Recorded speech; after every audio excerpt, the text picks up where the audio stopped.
This is the legendary Humble and Fred Show, Canada's national morning show. You are now about to witness the strength of street knowledge. The following episode of Humble and Fred Radio is brought to you by FYI Music News, The Retirement Sherpa, Gig Sky, The Chambers Plan, Palma Pasta, CDN Technologies, and our newest sponsor, Sticker You, where you can get your stickers on Queen Street or order anywhere in the world. If you'd like to talk to Humble and Fred, call 1-833-437-8465. That's 1-833-HF-STINK. And now from the worldwide headquarters of the Humble and Fred Show, here are Fred and Dan. That's right. Thank you, Phil. What is it, Tuesday, January 14th. Howard's not here today. He's having another medical procedure. He's having a nerve in his back burnt or something for the fourth time in the past few months. He was always complaining about his back, and apparently this is helping. So he had a chance to be in there at 7 o'clock this morning and took advantage of that. So it's me and Dan Duran. Good morning, Dan. Good morning. It's nice to be here. I spent the evening in the complex, and then here I am, first thing. That's pretty good. You know what? Guests of the Humble and Fred Show get to stay at Howard's place. No, it's fantastic. The Humble Howard Comfort Inn. Guest hosting. Everybody is given that option. Only Howard's not going to be here. Fred's not going to be here. Can you sit in on the show tomorrow? Hey, you can stay here, and it's great. Does he change the sheets? I don't Seriously, know. when you got on that bed, did it smell like fresh sheets? No, but I stayed here last week. I don't know. Oh, I see. I don't know. I just assume So it was your stink. from the previous time, Yeah. which was only last week. No, but that is a great option to have because you can't come in from Peterborough. Yeah. You wouldn't want to do that at this time of the morning. So he gets to stay at the Humble and Fred Hotel. The limited Fantastic. economy segment, yes. All right, on today's show, after 8 o'clock, her name is Emily O'Brien. She has a fascinating story. She is a failed drug smuggler. And she was caught at Pearson Airport with drugs strapped to her body and went to jail. Anyway, it's a great story about how she got sucked into it and how she's turned her life around and for the better. And now she started a business. Anyway, she'll be here after 8 o'clock to tell that story. Other stuff in the news today, there's more information about what happened in Iran. Some arrests have been made, the royal family, all that crap. But in the meantime, I want to just welcome Dan onto the show in this capacity. Thank you. It's very nice to be here. We didn't really talk about what are you going to do. You're doing the commercial stuff, right? Yes. The meeting, because you guys never have meetings before the show. It's always during the show. No, we don't. Yeah. No, So am I supposed to, like we're going to the commercial break, am I supposed to say that stuff? Like the Humble and Fred Show will be back right after this? No, you coming let up? me handle that. Okay. Yeah. All right. No, I want to welcome you to the show because you've sat in on the show a few times, but really not in this co-host capacity, have you? No, with I've Howard? never done that, no. No, and this is I think great. the only time I've ever sort of co-hosted the Humble and Fred Show, I think there was one other time back when we were working at CFNY in the day, before I left CFNY, that Right. Howard didn't make it in, and I, for whatever reason, and then I was in the seat. I don't know if you remember that. I don't remember the show much. No. I just remember doing that. Don't remember anything about it. And again, you're no stranger to this. In recent history, you were the morning man at Magic, what was it, 97.6? Magic 96.7, yeah. In Peterborough, and did a fine job. Thank you. So- Working with Linda Cash as my co-host there, and she's if anybody doesn't, we've talked about this before, but her most noted thing Right. is that she is or was the Philadelphia cream cheese angel that Right. floated in the clouds. If you remember those commercials. Yeah, because at the time, I was the program director at The Wolf, right? And you were the morning man at Magic. Yeah, We overlapped. a little bit. Yeah, Yeah. We were working at the competing radio stations, Right. for a bit. And you did such a fine job. You're no longer there. Hey, me too. Me too. I did such a fine job. I'm no longer there. For me, it was probably the best thing that could have ever happened to me. I can't speak for you, but getting out of Peterborough was good. But Well, it was as I've said before about any time I've been let go, and this one was the station was purchased unexpectedly by another company, just slightly bigger than the 3-station company that I was working for. And I, by the way, I love smaller companies to work for in general, as opposed to the big behemoths. If it's my preference, I'd prefer the smaller company. And they took over this little bit larger company took over, and then they said hello everybody on the first day. Day one of the month, I think it was July or July 1 or something. And July 2nd, then they pulled me into the office, and everybody that was on the air on that radio station was pulled off the air and let go. And then they just there was no announcers for over a year, and now they have one announcer that does 2 hours in the morning show by voice track. So it's not live. And that's great because, those small markets, the whole idea of having radio is to be sort of community radio and serve the community with information. With information, yes. And that's just a great way to do it. Play a bunch of oldies and have the disc jockey on tape. I love that. It's great. I mean, they're fulfilling their mandate. I know. I totally agree with you there. It's brilliant. No, but you have a long and storied career. You really do. I mean, you started as the producer of the Humble and Fred show in this market in 1989, and then you were at CFTO on the Deanie Petty show, and then you did another show called E Now? E Now, which is a precursor to what's out there now is E Talk. So which you could still be on. You could do a better job than Ben Mulrooney. You could. Thank you. And you're better looking. You are. You're better looking. And you have a better voice. What are they thinking? What's he doing? He's gotten slightly better over the years, though. Yeah, but Dan, you were brilliant. As a matter of fact, I thought we might revisit the E Now days later on in the show because the Oscar nominations were announced yesterday. Announced yesterday, yeah. And maybe we can do a little E Now thing where you can talk about the Oscar nominations. Okay, that sounds like a fun thing to do. Yeah. And also, you're a very handy man. I've done a few things around my house and moved on from there. I've done a little bit of construction in my day. Yes, always you found have. it fascinating. And Dan's the type of guy, again, we've told people many times over the years that you're my neighbor at the Tin Palace. And Dan's the type of guy, no matter what you're doing, he will drop his tools and walk over and start helping you. And a guy like me, well, that's fantastic. Thank you. Because as you've noticed, Dan, I can't do it. No, I can't. You know what it is, though, is it's more fun to help other people in some ways than to do the stuff that you've got right in front of you that's just, just sitting at and you, because it's you against your house or whatever you're working on, right? Is that a conscious thing?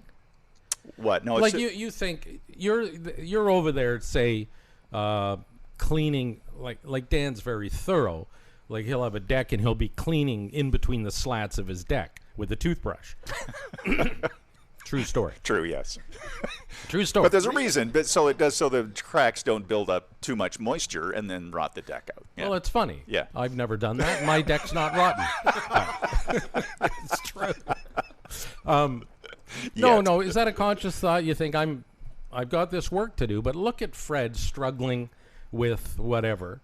It will be fun to go and help him. Or do you just subconsciously I think it's a little bit of both of Yeah. that because there's not as much of my skin in the game helping you. I mean, I know how to get through stuff. I'm very, very picky toothbrush as an example. So I'm always battling. Am I doing too much? Am I caring about this a little bit too much? I'm working on my attic right now, and I'm like, nobody's ever going to see up there. And I'm going, am I doing too much? I'm vacuuming and just thinking. Well, that's one great thing about having you on the show on a daily basis now with the weather is, we get to follow those stories. No, seriously, we've talked about your attic, we've talked about your roof, and it's great. And I think the average guy likes to hear that stuff for two reasons. They might learn something, or they sit there going, "Oh, I'm glad that's not me." Because that's me. Which is a large part of a lot of people, yeah. Because when you tell me a story that at 10 o'clock last night I was on my roof putting shingles on. Because the rain's coming. With the aid of a light, honestly, I'm thinking I'm glad that's not me. Yeah. And I think that's a natural reaction. But it's... I got to say that the light, though, the minor light idea, that's a genius idea. Have you ever had Where you put it on your head? Yeah. Yeah. That's a genius. I mean, I know the miners had it figured out somewhere with candles or something way back, but yeah, No. so I've only started using it in the last year. Here's a story about those. Delise bought me a 3-pack of those head Yeah, with flashlights. the LED in it. Yeah, super bright. that you yeah. strap around your head. Yeah. Here's how handy I am. I still haven't opened it. No, I haven't. Really, it's still in the shed. How long ago did you buy it? Probably 2 or 3 years ago. Oh, okay. Because For the my technology's birthday. improved a lot. Because I've gone through a few of them. No, I know, but that's the thing. You're doing Dan Duran stuff all the time that would call for a miner's light. And what am I? I never find in my position where, oh yeah, I'll use that miner's light. Because you know what? If I needed a miner's light, I just call Dan to help me. I call Dan Dan. will be right over. No, and so many times I've been in that situation where it's like I just somebody like you I envy because Dan can look at a problem and come up with a solution quite quickly. I look at a problem and if I start to fix it, it's usually from the wrong end or the wrong angle or the wrong approach. And I don't know. Is that a genetic thing? I don't know. Because my dad wasn't very handy either. You know what? It's a patience thing. And some of the weirdest, and people have, our friend Jeff Lumby, which has always surprised myself and Howard, has very little patience for many things. And so one of the things that we all found fascinating was that he got into, and I'm not this patient, is doing craftsman stuff as far as making cabinetry and that kind of thing, which takes, you can't be off by, an eighth of an inch and put the thing together. It has to be very exact. So he has the patience for that, for the most part. To do that, I can't. I mean, not that. So everybody has a different patience. Well, it's degrees of patience because I notice when you do a job, and I've said this to Delise many times, when Dan starts a job, he starts a job to do it right. When I start a job, I do it to get it over with. No, but it's true. I'm being completely honest. It's like I start a job, and it's like, how quickly can I declare that this is over? Right. So along skip steps or do certain things. Like I've noticed, I've seen you put a barbecue back together, right? Yeah. And then paint every piece as you're putting it back together. That's never going to happen in my world. No, it's just not. Well, that's just one, because I know I've been through the cycle enough to know, okay, if I don't do this now, because my inclination is to recycle a lot of things. I like taking stuff off the street and fixing it up and using it. Did you hear that? He likes taking stuff off the street. Oh. Yeah. What is some of the stuff you've taken off the street? I mean, it's fascinating. Well, it's more fun in Toronto because more stuff hits the curb than say, in the Peterborough area. I don't know. I picked up a Bosch dishwasher once in functional. Yeah. I just needed a couple. It worked. Yeah, it worked fine. It was a couple of minor things, like the drain at the bottom had been plugged up, so they probably curbed it because they thought it wasn't working because they hadn't cleaned the bottom of it. And that's right, and they probably phoned a repairman and found out it would be $400 to fix, and so I can buy a new one for $600. So you scoop in, you Dan Duran it, and it's put it working. in my house. Yeah. No, that's fantastic. I know another time Dan was all excited because on the side of the road he found some old film. Oh, I love this. Yes. Like in the tin. Like in the canister? In the canisters. Oh. Those little Super 8 movies that people used to take for their families. Wow. That's right. So one night at his place, in fact, on more than one occasion, I think a couple of New Year's Eves ago, wasn't it? Yeah, 2 years ago up at the lake, I brought him up. Yeah, and a couple of years I like to bring him out. Some family I've never met that lived in the Bloor West area, it's brilliant. Toronto. Because you don't realize with a glass of scotch watching family films of a family you've never From met 50 years ago. Random. But all we notice is there's a lot of booze on the table, and Kitchen parties. and everybody's got a smoke in their hand. Oh, that was right. Yeah, everybody has smoke. It's like Mad Men or different something. Time. Totally from the Mad Men time. It's like 1957 to 63. Those movies are from. It was just, it's bizarre watching those things. Yeah, it's remarkable how you can get drawn into that because, well, like, we've talked about that on the show recently, Marvelous Mrs. Maisel and a few other series, as Howard said, timepieces where you sort of put yourself in that time, and it's fun to just go back to a quote-unquote simpler time, which is... And that's what those films did. Because it reminded me of when, I remember my family in the early 60s, maybe late 50s. Yeah. And that's what it was like.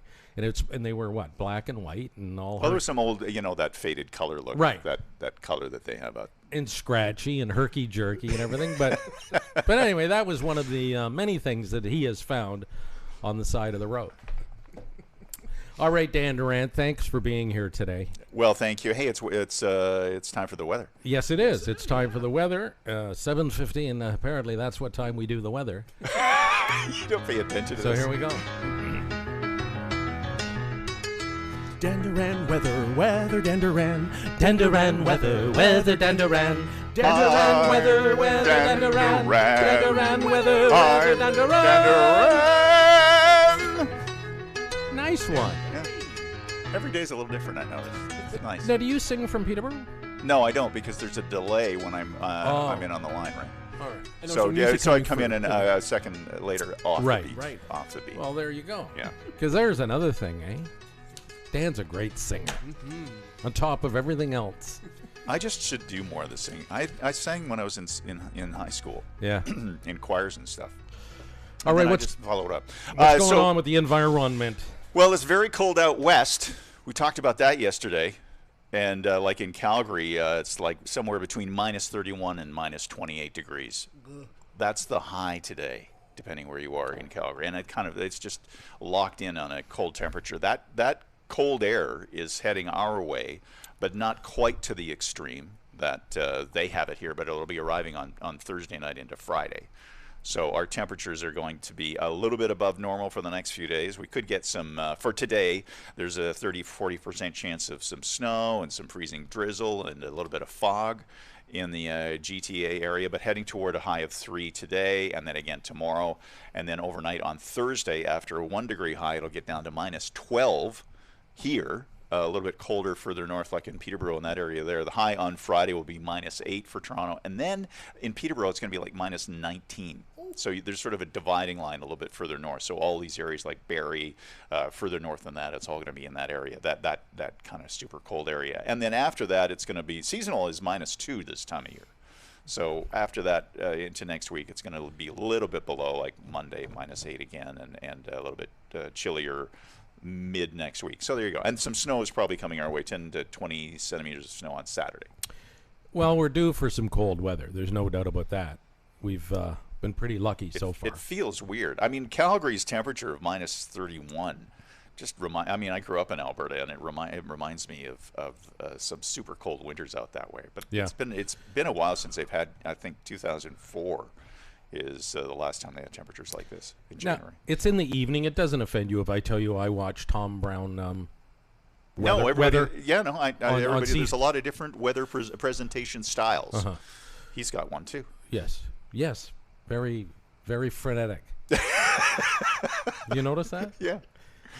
Almost over the top. Yeah. But that's my newscast of choice, and he comes with it. Uh-huh. But what he was showing that Western weather map yesterday, and even Vancouver, like near Vancouver, like on that side of the mountains, it's pretty cold. Yeah.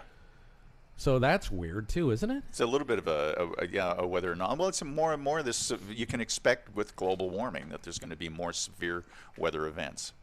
Difficult to point to any specific event, though. You kind of can point to the Australian experience as being a little bit more directly related to climate change. I've been looking at the weather at Playa del Carmen quite a bit lately. Oh, because you're going to Playa del Carmen in what? How many days? 11 or something. Oh, you're just throwing that out how there. many? I Oh, forget. something. 31st. But I was thinking, when I'm looking at the weather, I said, you could never be a weatherman in Playa del Carmen.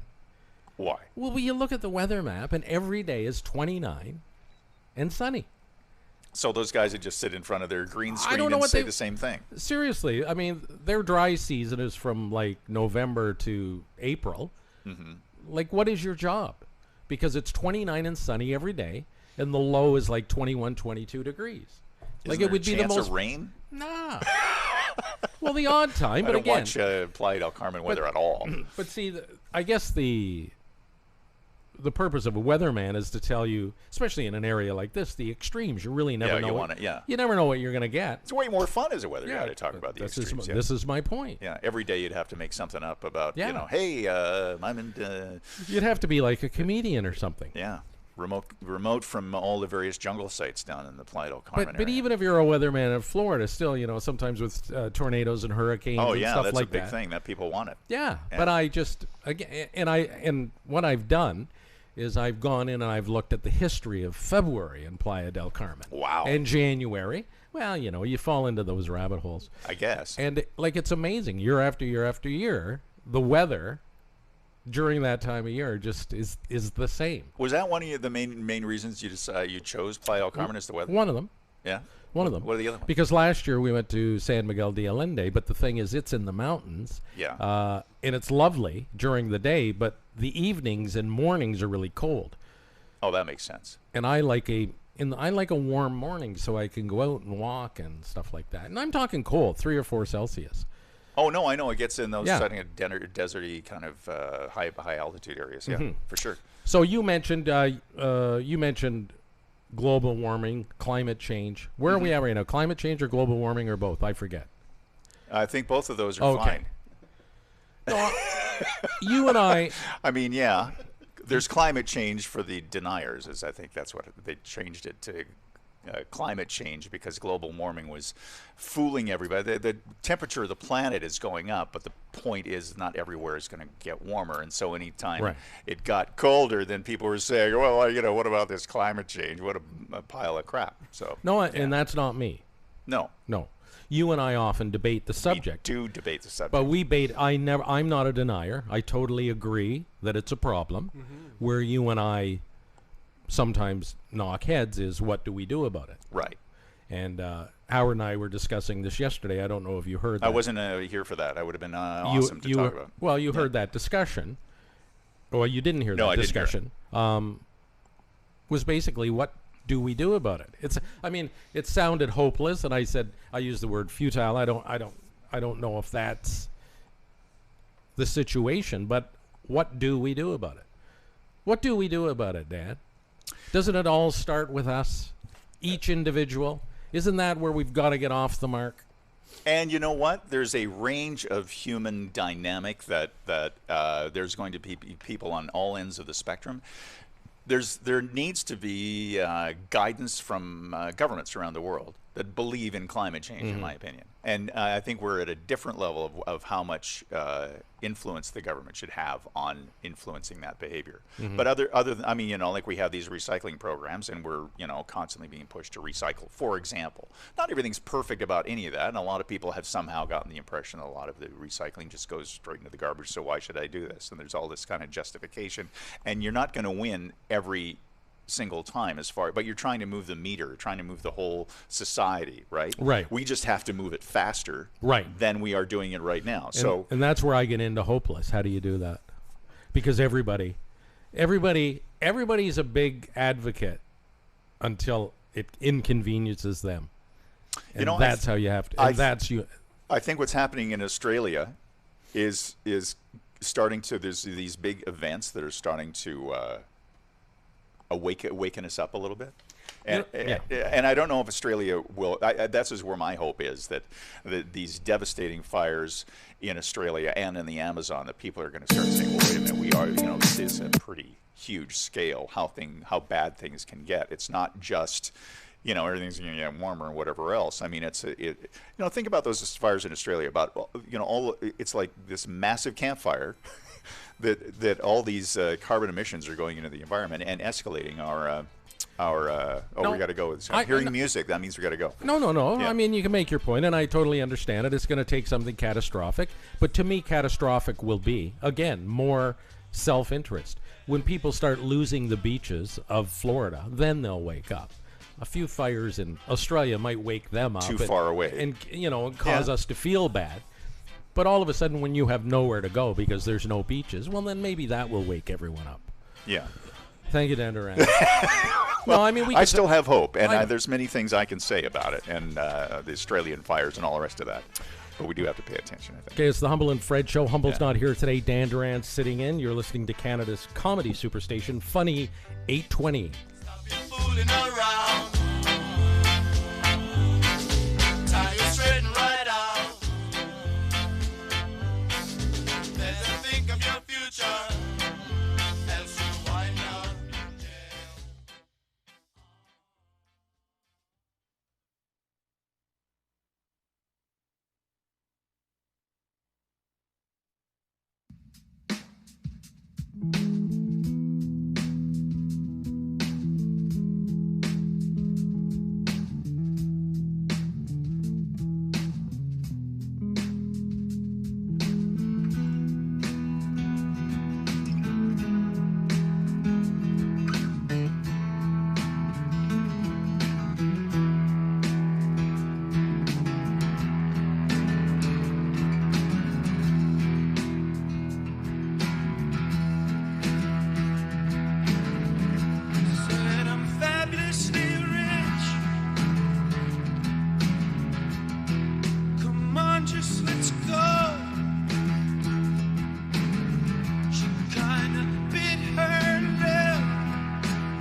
Of course, you can also watch the Humble and Fred Show on Twitch TV, Facebook Live, and of course, humbleandfredradio.com.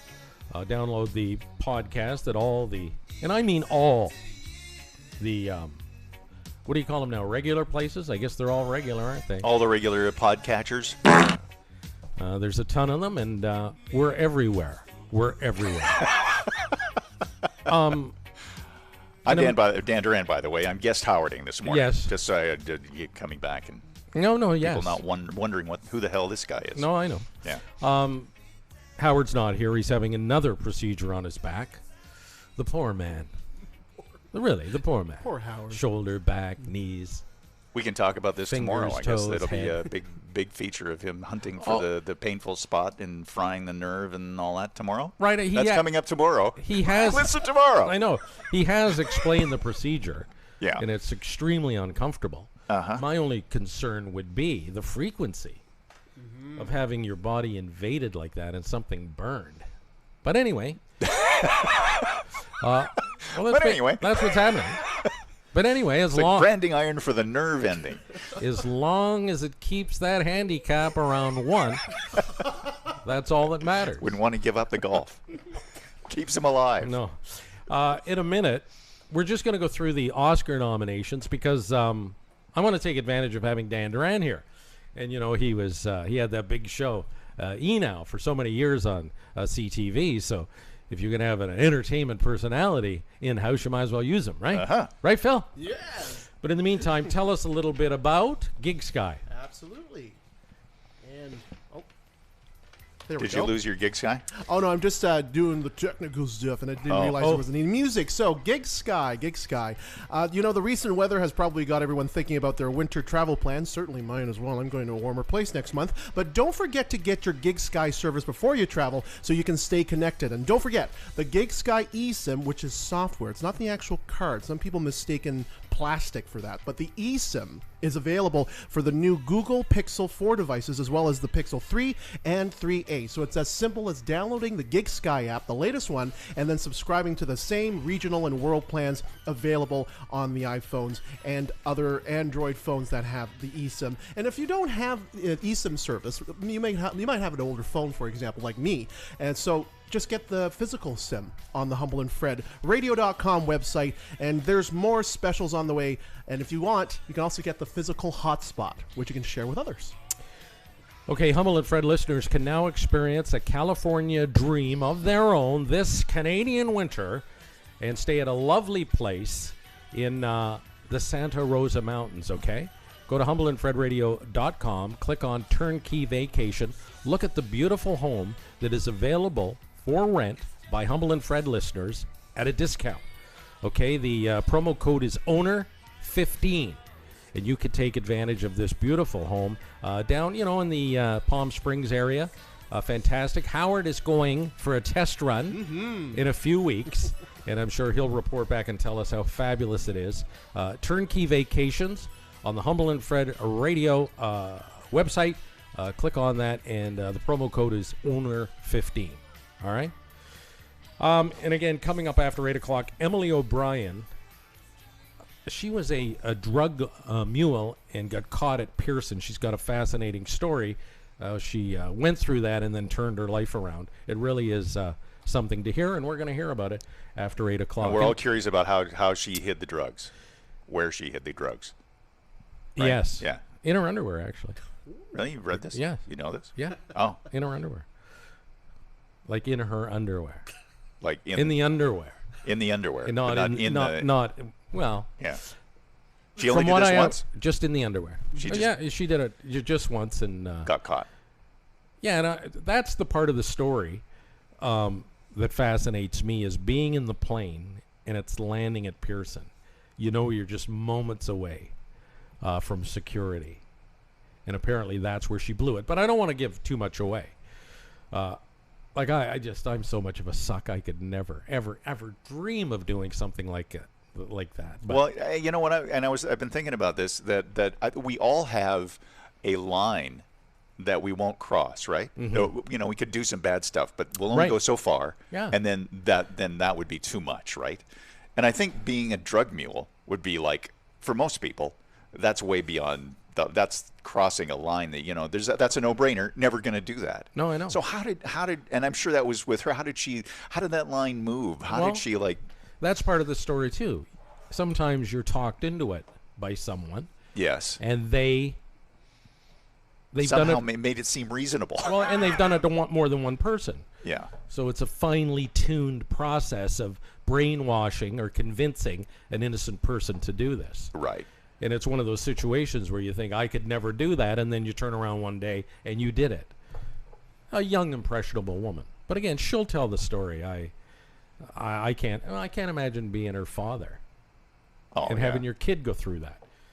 But anyway, yesterday they announced the Oscar nominations. Yes. And what is it about the Oscar nominations? Because I'm like you and a lot of people. Yeah. I may not have seen many of them. And I don't follow producers, directors. Like Howard's the type of guy, maybe you are too. When you go to see a film, the director and the producer and, and the history of how they decided to make this film and all that crap. I'm just not there. However. You enjoy a good movie, though. Well, I enjoy a good movie, but often I'll see a good movie and I can't even tell you who starred in it unless it's somebody like super. Really? You don't have any? No. Like, I watched that movie on Netflix, The Marriage. I didn't know. Scarlett Johansson, I didn't. I had heard of her, but I didn't know that was her. Right. And the guy I'd never seen before, and now he's been nominated for a Best Actor award. You know what I mean?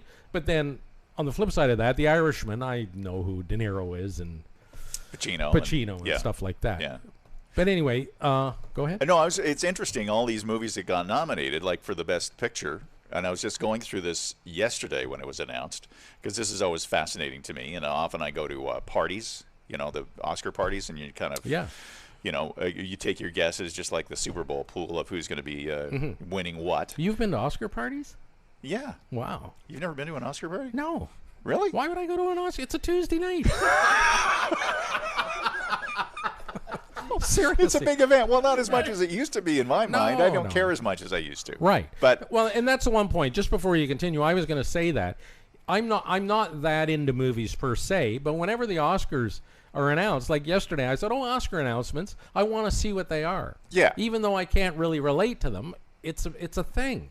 Yeah. Not enough for me to go to an Oscar party, but it's a great way to watch the Oscars, because then you don't have to spend 100% of your attention on the actual, wait for the actual announcement, but there's a lot of, baggage that goes along with the, the commercials and the and the leading up to it. Do they have Oscar commercials like they have Super Bowl commercials, like specially made for the Oscars? I think there's a few of them. Wow. I don't know. It's not like the Super Bowl is singularly different than any other kind of event like that. Though there's some interesting commercials that come out that, but that's not the end.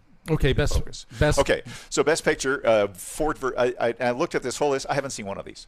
Ford versus Ferrari, which is that Howard saw it, loved it. Yeah, and I've heard different things about that movie. The Irishman, saw it, long movie, loved it. Scorsese, Netflix movie though, but same thing. I watched an hour and a half one night, an hour and a half the next night. Is that a good way to go? Well, we're so into binging now, so why not? You're right about that. Yeah. I haven't watched it because I didn't feel like I had the time. That's what I watched. But then again, I've watched many series, and 20-minute bites, put them all together. That's right. Yeah. Okay. Like I just completed Marvelous Mrs. Maisel. It was my third run at it, and I just made myself sit in front of the TV until I got to know the characters. And then I loved it, and I'll tell you, I watched 3 seasons in maybe 8 days. Oh, really? Oh, wow, yeah. You went down the rabbit hole. Well, we've had some lousy weather. No, but it's true. You're hoping for lousy weather. That whole rainy weekend was perfect for binging. But anyway, go ahead. Okay, so Jojo Rabbit.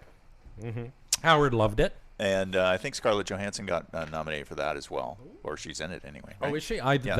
I know she was in The Marriage. I'll look later. And then the Joker. I hear it's very dark. Be interesting to see. I would love to see that. Little Women. Don't have a desire to see that personally, but isn't that who's in that? Margaret Atwood's in that. Is she really? I believe so. Yes. And who's the big star in that? What's her? Laura Dern, isn't it, or something? Emma Watson. Emma Watson. Okay. Yes, Hermione. All right, I'm wrong. there's a few people in that, I think. Yeah. And then there's sorry, I just lost my my list here. So there's Marriage Story. Keep hearing a lot about Saw that. it. And Here's the thing about the Marriage Story. I think if you've been through that, it has more impact. To me, it was sort of like Kramer versus Kramer, the story, you know, people getting a divorce and fighting over the kids. Like, right. we know the story. We've been up that road before. We know how but it a lot ends. of people loved it. I mean, I watched it. I watched it beginning to end, and it was good, but I'm surprised it gets that recognition. But go ahead. Right. Then there's 1917, that war movie about Yes. the First World War, getting lots and lots of buzz right now. You know, guys my age can relate to that movie because my grandfather, Fred Perrin, who I was named after, he was in that war at 17. Actually, at 18. He was born in 1899. Oh, he's in the trenches? He was in the trench. He was gassed. Oh, yeah. Oh, really? Yeah. Wow. Yeah, horrible That's story. such a horrible war. But I mean, again, all wars are great except for that one. No, yeah. that was as far as wars go, that one was a horrible. But war. I see the trailers for that now, and I think, you know, I want to go and see that. And I think guys my age, our age, can relate to that because I'm thinking, geez, my grandfather went through that. Look at the life I've lived. Big suck. You know what I mean? Right. Comparatively. I'd love to go and see that movie because apparently it really captures the feel, just to see what those guys went through. And it's done in a certain way where it's one continuous Oh, it shot or seems something. like there's a lot. Yeah, I don't know. Is the whole movie done that way, or Something like that. Yeah, I saw a documentary about the making of the movie. I haven't seen the movie, but it is fascinating. Though it feels very real from their perspective because it's a couple of guys that they're tasked with they have to go past the enemy lines or something, and their whole and they took a field somewhere and created the battlefield. Yeah, and it was just amazing how they put it all together. It's one of those things. I have this service where I'm lucky to get films before every. Oh, right. A lot of other people. An unusual service. But it's Appreciate your patronage, by the way, on the. Yeah. Hey, listen. The radio business is struggling. What, I'm going to worry about the movie industry? That's not my industry. Seriously. No, but it's one of those movies I'd rather see at the theater. Yeah.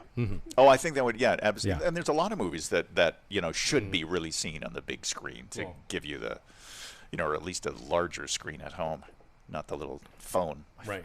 I can't get over my kid watching things on his phone all the time. Isn't that an interesting point? Because when I was a kid watching television, everybody had like a 19-inch, Right. or even smaller when I was really young. And then 25-inch TV was a huge thing in the 60s. Yeah. You've got a 25-inch color television? Are you kidding me?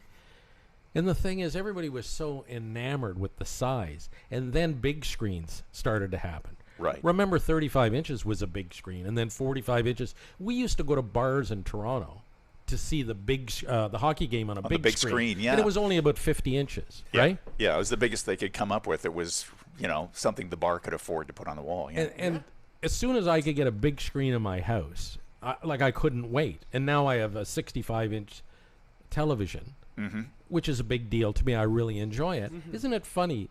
Kids now are going the other way.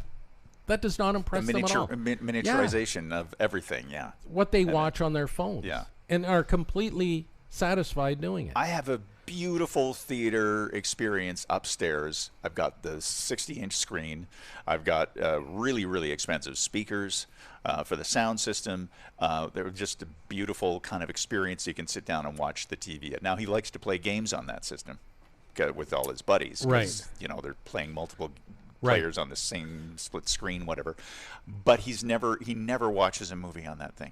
Never. And he's I know he's secretly watching movies and YouTube videos somewhere, and it's got to be on his little device. And I can't believe that. I mean, you get pretty good audio, I guess, but just like the little tiny screen, you're not catching the detail of a 1917, walking through No, I get it. through a war zone. Right? No, I get it. They don't seem to have much interest in big screen TVs the way their daddies did. But It's good enough, I think. It's Yeah. just good enough. Well, I would say too, it can follow you around. That's the thing too. It's your phone, so like you Right. can walk around with it. It's like a TV that's always with you. Right. So it may be smaller, but it's always with you. So and imagine what you can watch under the covers at night.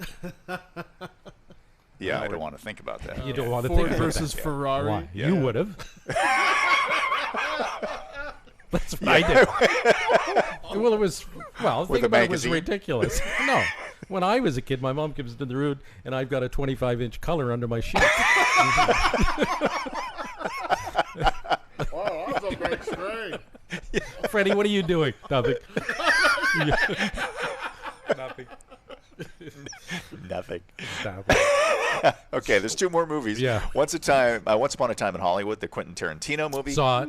And Liked it. Yeah, Not as see. much as other people, but the problem is sometimes with movies, you've got to. I really wanted to see that movie. I should have seen it right away. By the time I saw it, a lot of people had sliced and diced it and analyzed it.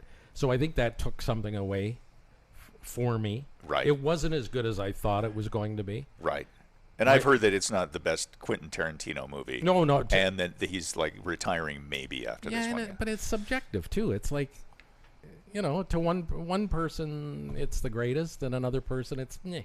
So, great performances by those guys, and they were both nominated. But we'll get to that. And what's the other movie? Parasite. Okay, isn't that an Asian movie? I think? believe so, yeah. So where rich against poor, kind of somebody goes into their house and is a teacher, and then it goes from there. Teaching a kid. And then Okay, and just actors and actresses. actors and actresses. Yeah. Okay, so like these movies were going to be, all the leading men and women are going to be in these movies we just mentioned for the most part, like leading an actor in a leading role, Antonio Banderas in Pain and Glory, that wasn't mentioned. Don't know. Leonardo DiCaprio in Once Upon a Time in Hollywood. Yeah. Adam Driver in Marriage Story. Joaquin Phoenix in The Joker, and Jonathan Pierce in The Two Popes, which I don't know anything about. I mean, I've seen some trailers for it, but I haven't actually seen it. Again, haven't Another seen either one Pope of those. movie. Another Pope movie. Yeah. Or series, yeah. I was telling these guys on Netflix there's a mini series, whatever you want to call it, documentary called The Keepers about a scandal in Baltimore involving priests. Right. I mean, you know what? Very depressing, very disturbing, but again, another true story. So if you're following that line of whatever you want to call it, disgust, And outrage for the... yeah, it's something to watch. And again, another how they've hidden things. example of the Catholic Church hiding just horrific things, how young lives were destroyed and it was overlooked, but just horrible stuff. And by the way, Adam Sandler was not nominated for something, The Gem, or what's the name of that movie? Howard saw it, loved it, and apparently he's just amazing in that movie. Uncut Gems. Uncut Gems. That's right, yeah. Was that movie eligible? Yes, it was. Okay. Because I was reading yesterday, he was sort of snubbed. So anyway. Well, because everybody thinks they attach the movies that he's done to, because they haven't been, nominatable necessarily. right. All the movies he's done. Okay, so leading actress was, I don't know how to say her name, Cynthia Enviro. Maybe I have this What name. movie? Harriet. Don't know anything about the movie. Scarlett Johansson in The Marriage Story. Cerise Ronan in Little Women. Charlize Theron in Bombshell. That's a movie I'd like to see. I haven't seen yet. And Renee Zellweger in Judy. So lesser known. Yeah, I haven't seen many of those. Yeah. But that's a basic rundown. All the other categories, it's like,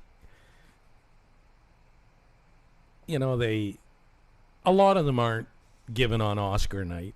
So who cares other than friends and family? Sort of like best film editing. No, I The know. best kind But of I mean, the night of the Oscars, there's other awards too. But why do people tune in? Yeah. They tune They in. want to see the big stuff and the stars. Yeah. And the red carpet. And I guess director too is a notable notable category as well. Anyway, thank you, Dan Duran, for that roundup of just. And before we go, we got about 5 minutes here, and I know I wanted to touch on this too. You were talking about watching movies and the experience of watching movies. Yes. You're an amazing sound guy as well. I'm really pumping you up today, aren't I? I'm feeling good about myself. No, I mean, I'm going to take this show. You're an amazing. That's right. Dan is a guy.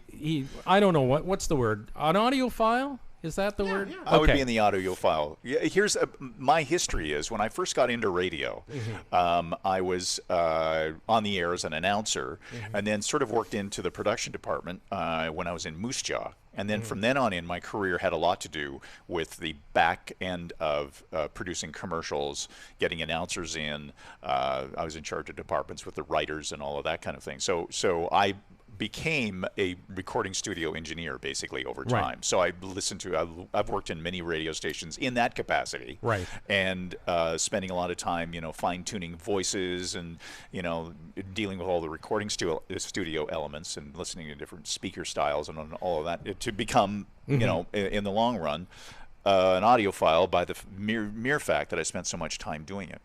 Well, here's the point. We're neighbors up north. You have a sound system that'll blow your brains out. Like, it's unbelievable. In fact, it's, admittedly, been a bone of contention. Admittedly. No, I know. Like, because we have you have your fireplace and then nice big quality speakers between the fireplace and the lake. Right. And listen, forming the perfect triangle when you're sitting at the fire, you get the stereo. Yeah. No, and I fully get it because I've sat there and I've experienced it. It's just, it gets to the point where at some point it should be turned down or shut off, and often it's not. Right. Because you go to bed a little earlier than. No, I know, and I don't. And I say to Delee sometimes I'm such a hypocrite because while I'm up, I'm really enjoying it, and when it's time to go to bed, but I'm just putting myself in the position of the average person. The other person. At 11 o'clock, 12 o'clock, it's probably time to. Anyway, you hear things that I don't hear. Right. Out of speakers. Why are speakers so important? And when you stand, if I hook a pair of speakers up, you'll stand in the middle of the speakers and you hear something that I don't hear. Yeah. What is it? Like, what well, is that? It's like anything. It's like it's a skill in a way, but you've trained your ears to understand things. Like, here's the thing. Like, if you don't know anything about a subject and you get in there, top line, you don't know, great performance in a classical piano piece or something like that. But if you work at it for a while, you understand where the ebbs and flows of the musical piece should be and how it's written and, when somebody makes a mistake or what. So the same thing in a lot of different disciplines. And in sound, and people have come to me a lot and asked about, what kind of sound equipment should I, should I, and I've always said, including me, if you can't hear the difference, then don't spend the money because it's not you're not going to spend enough time in over time perhaps if you do a lot of listening. Right. But it's not, if it doesn't make a difference to you, then why spend an extra $1,000 on a speaker? My speakers, each one of them cost me $2,000 a piece. The ones at the trailer? No, in my house. Oh, okay. Oh, I've seen. Yeah, you've had those for years. Yeah. Beautiful. Yeah. And they're called electrostatic speakers, and in the day they were like awesome speakers. Well, they still are. Right? They're fantastic for me. And what I was looking for is a transparency of sound, and where when you stand up or sit down, the sound doesn't change a whole lot. You're not, and the various speakers aren't canceling each other. And, but that's something that I know about and can hear, but not a lot of people, can. So if you can hear the bass, if you like really a lot of bass, and you're not getting it out of your speakers, then spend the extra money to get the bass. No, I get that, and Howard says that about golf balls and golf clubs too. If you're not. Don't go out and spend $600 on a driver if you're not going to take full advantage of it. Yeah, why? Or know how to use it, right? Or like there's guys go and buy expensive golf balls when they never hit one properly. Yeah. So I get that. But it's interesting because even quickly, you've gone up to my speakers and looked behind and actually reversed the wires on them. Yeah, because that's something I can hear pretty. If the polarity is reversed right in the sweet spot, it sounds really weird. And I can say that's a pet peeve of mine. No, I know, and I complain about your music a lot, Dan, but I'll tell you, I'm also enjoy those moments. I do. Yeah. Especially when that night you played 10cc and told me to listen. I'm not in love. Yeah. No, and he tells you to listen to certain things, and it's like, wow. There's a documentary on the making of that song. To me, that was just a song, go to right? YouTube. But with Dan Duran, it's an experience. Well, we're still waiting for Emily O'Brien to show up to tell her fascinating story. I hope she does show up. Yeah. Humble and Fred without Humble, Canada's comedy superstation, Funny 820. It's a habit of mine to watch the sun go down. On Echo Beach, I watch the sun go down. From 9 to 5, I have to spend my time.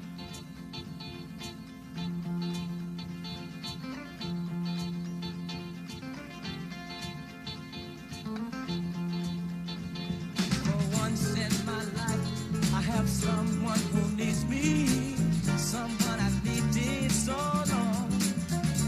For once unafraid, I can go where life leads me. Somehow I know I'll be strong. For once I can touch what my heart used to dream of long before I knew. Oh, someone warm like you would make my dream come true. Yeah, yeah, yeah. For once in my life, I won't let sorrow hurt me, not like it's hurt me before. For once I have something I know won't desert me. I'm not alone anymore. For once I can say, this is mine, you can't take it. Long as I know I have love, I can make it. For once in my life, I have someone who needs me.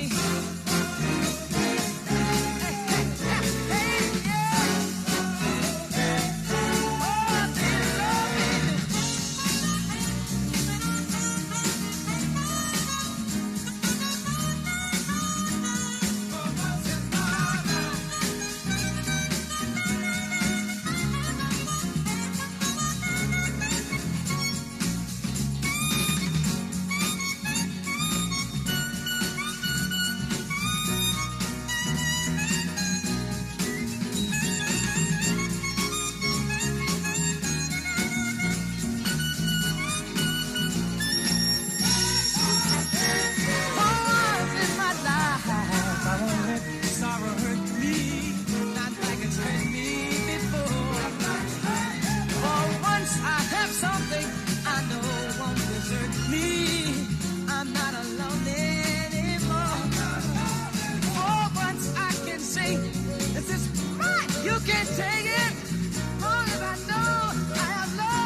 ships a day.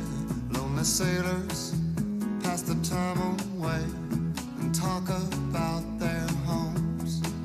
And there's a girl in this harbor town, and she works laying whiskey down. They say, Brandy, fetch another round. She serves them whiskey and wine. The sailors say, Brandy, you're a fine girl.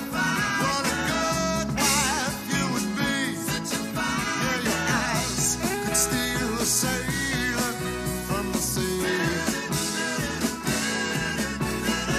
Brandy wears a braided chain made of finest silver from the north of Spain. A locket that bears the land of humble and friend.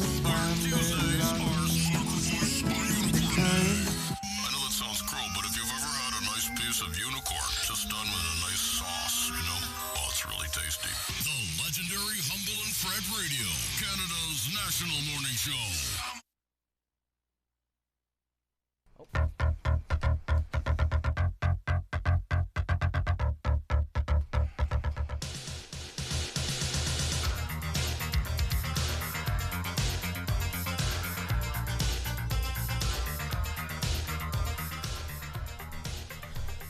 Cumberland Fred Show. Howard is not here today. He's having a medical procedure. Imagine that. Howard. Howard had a medical procedure. This one is another back burning. Mm-hmm. Uh-huh. He's very excited about it. Yes, isn't he? Well, he gets all giddy when he gets into the medical world, and Yeah. sitting in for Howard today is Dan Duran. Doing the weather normally it's 7:15, but I've expanded my role for the day. Yes, you have. I'm in studio, and here I am. No, and it's hanging out. It's a pleasure having you because, well, I'm comfortable with you because I've known you're not you. so comfortable with other people. It's true. I've known you for 30 years, and you're my buddy. And we got a lot in common. That's right. Yeah. And what I like about you, when Gallagher came in, I had to pay for his cab fare. It's true. Really? Yeah, I don't have to. No, you don't. Maybe a little gas money. Who knows? I'm not asking for that, but I did get dinner last night. Howard bought me dinner. Oh, fantastic. Well, Yeah. Humble and Fred bought you dinner. Oh, yeah, that's right, yeah. So Yeah. I really appreciate Because that. you're guesting that on the $10 dinner was awesome, I got to say. Well, you know. Get paid dinner for breakfast. Our guest is in studio. Before we get to our guest, let's clean up some of these commercials there, Phil. Absolutely. Sponsors of the show. Sponsors of the show. What do you got there? I've got CDN Technologies. All right. And, of course, everyone knows that I do a podcast with Barb. Actually, Barb does a podcast with me called No Tech Talk, KNOW. And CDN Technologies is your firm when it comes to IT security, when it comes to data, how to avoid being a victim of a devastating ransomware attack, bank fraud, negative PR, or a data breach. CDN Technologies is there for you. They're your outsourced computer company providing IT service, IT support, IT security to businesses in the Oakville, Mississauga, and GTA area. And don't forget, if you run a business and you happen to have data and you happen to collect personal information from your customers, you're legally liable to be secure. So check it out. Call 905-542-9759, cdntechnologies.com. So you say data. Data. Data. Yes. Data. I say data. Data. It's the Chambers of Commerce Group Insurance Plan, Canada's #1 plan for employee benefits. The Chamber Plan is Canada's leading group benefit plan with for small companies. If you want to go to chamberplan.ca, you can get a free quote for your small business. Very simple to sign up. It's stable because, 30,000 Canadian businesses now part of this. And it's the smart thing to do for your employees. So many products under the umbrella, health and dental and the teledoc system. It's just fantastic. Chamberplan.ca. Well, as promised, we have I think this will be a fascinating guest. Emily O'Brien, back in 2015, was caught with drugs, cocaine, Yes. strapped to your body Yes. at Pearson Airport. Yes. And that started an adventure that that really isn't over because you went through that and then you've really turned your life around. So welcome, Emily O'Brien, a failed drug mule, right? Hey! Represent. Is that all right to say? That's the best thing, yeah. Uh-huh. So take us back. It's July 2015. Yep. You're at Pearson Airport. Yep. And you go up to the security, and your world changes. But prior to that, what got you there? What got you to Pearson that night? Is this the first time you did this? Yes. Okay. 100%. With drugs strapped to your body? Yes. How did it start? Well, it actually started in it was late 2014, and I was running a social media company in Toronto, and in the midst of all this, like, my personal life was just in turmoil. Mm-hmm. And prior to 2015, I'd recreationally engaged in, like, drinking and casual substance use, and this all seemed normal to me in my line of work. At least that's how I justified it. And Part of the social end. yeah, and I also didn't like sleeping. I thought, you know what, I need this stuff to get me going, keep me awake, get those deals done. And You can sleep when you're dead. Mm-hmm. Well, Mm-hmm. I don't think I ever said that, but Okay. it's too cliche. All right. Too cliche. Okay, I'm old. Go ahead. Go to the cliches. Yeah. And then, so when my personal life started taking like a downturn, and this is just a typical thing that a lot of people go through when their parents, part ways. But this was like really challenging for me because this was kind of everything I'd known growing up. And How old were you when your parents separated? I was 26, but like I say this all the time, and it's like it doesn't matter how old you are. Like when you see people that you love in pain and trying to keep things together because they don't want to hurt you, but they also aren't happy in their current situation, it's really hard to watch. And that was just it. We all loved each other so much, but we knew that what the current situation was just wasn't working. But that doesn't mean you could change things without also causing more pain. So anyway, I started to turn to what I knew the most, and that was alcohol and cocaine. And I went from substance use to substance abuse. And I, again, didn't want to like really ask for help because, you know, I was a female business owner. I didn't want to seem weak, and I had this confidence in myself that I would just get through it. So was this a significant business, like a money-making venture that you had to protect, more or less? Yeah, I loved it. It was actually really fun because I didn't have to like get up at 9 a.m. to do it. So along the way, you meet someone. Yeah. And who was that? I met. Well, I'm not going to say his name because like. Okay. Yeah. But I met him through my work, and he had asked to hire our business to kind of manage his social media account, do some content creation, all that stuff. So we're like, okay, sure. And I go up there to North York where this establishment is, and it's actually a really, really nice, really cool guy. We hit it off, like not romantically, but just like we just get along, and I end up like hanging out there like a couple days a week and just chilling. And he also knew that there was something going on in my family, and so he knew all the right questions to ask. He went above and beyond to like do regular nice things for me, so like helping me walk my dog. He helped me move.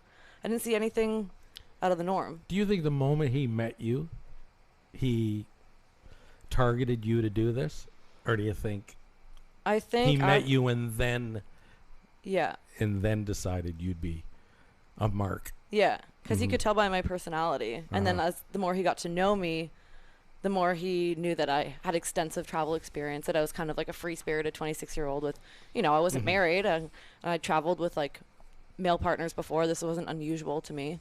And he also knew that I like to drink and do drugs, and he took this weakness as something to use to help further his own personal schedule. Had he coerced somebody else in the past to do this kind of thing, or are you his first? Honestly, I'll never know the real truth.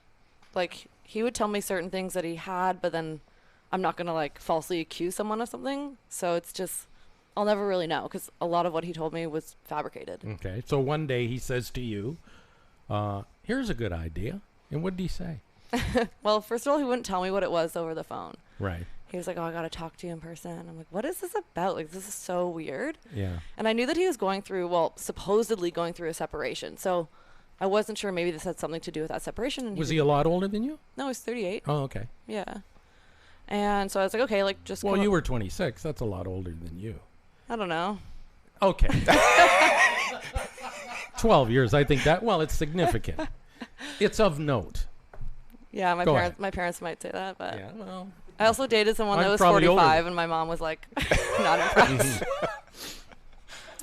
Yeah. It happens. I know a guy who once had a girlfriend 25 years younger. A certain guy. Yeah. A certain guy. You know, and if they're nice and they treat me well and, you know. No, I get it. That's all that matters. They don't buy you just pizza. They actually take you out and do stuff. Surf and turf. Yeah. You know, you can get surf and turf at the racetracks now for $14.99. Oh. But anyway, that's something else. So anyway, he calls you up and then he comes over, and it's the middle of the afternoon, and he's like, listen, I know you're going through a lot. I want to take you on this trip. And I was like, okay, like where? Like, where do you want to go? And he's like, oh, I want to go to Puerto Rico.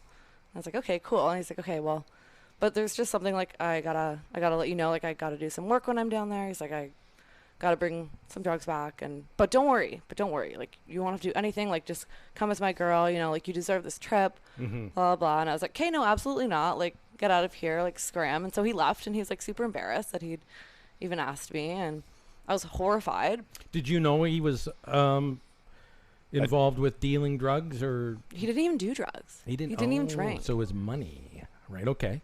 Yeah, like I'd never, up until like the trip, I never saw him take a drink once in his life. Really? Yeah. Okay, so then he mentions drugs, so obviously you're surprised by that. And you're out. Yeah. And can I tell him to like leave? And so he leaves.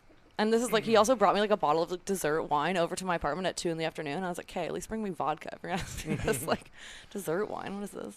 Yeah, no, that gives you a headache. Nasty. Yeah. Very sweet. So then what happened? So then I go out that night and I get this text and he knows that I'm out. He knows that I'm having a couple of drinks and he's like, you know what? I was so embarrassed about what I said earlier. Like, forget I ever said anything about this trip and about the drugs. And he's like, let's just go on a trip and screw it. Like, it's just me and you. Don't worry about anything. Let's just go. He's like, I'll get the tickets and we'll go. And, you know, a couple drinks helped me forget what he'd asked me a couple hours earlier. I didn't think this was, you know, suspicious at all. And I was like, oh, okay. He's like, okay, like, as soon as you get home, send me your passport information. And so I get home at 2:30 in the morning feeling great from, you know, the substances I indulged in. And was like, okay, click, snap, here you go. I'm going on a trip. Going on a trip. I forget that he said we might be smuggling drugs. Yeah. Oh, all right. I'm just going to believe him. I'm just going to trust him, you know? So now you're in Puerto Rico. No, St. Lucia, wasn't it? Yeah, this is the thing. So he told me we were going to Puerto Rico until we get to the airport. And then we get to the airport, and he's like, oh, we're going to St. Lucia. And I was like, what is this place called St. Lucia? And he's like, oh, it was definitely just your drinking. Like, I was like, okay. Like, not to be obnoxious, but, like, the reason that I did cocaine was so I could be alert and, like, remember things. Because I didn't like being, like, that drunk girl that was falling all over all the time. So it was, like, my reason for being alert. Like, you know, so... I was so like, you still had a memory, and you didn't remember that it was St. Lucia instead of Puerto Rico. No, he lied to you, right? He said Puerto Rico, and then when you got to the airport, it was St. Lucia. How does anyway? No, so he step by step, obviously. He wanted right. your passport and everything, so he could fill all that stuff in without you knowing exactly where you were going. I get it.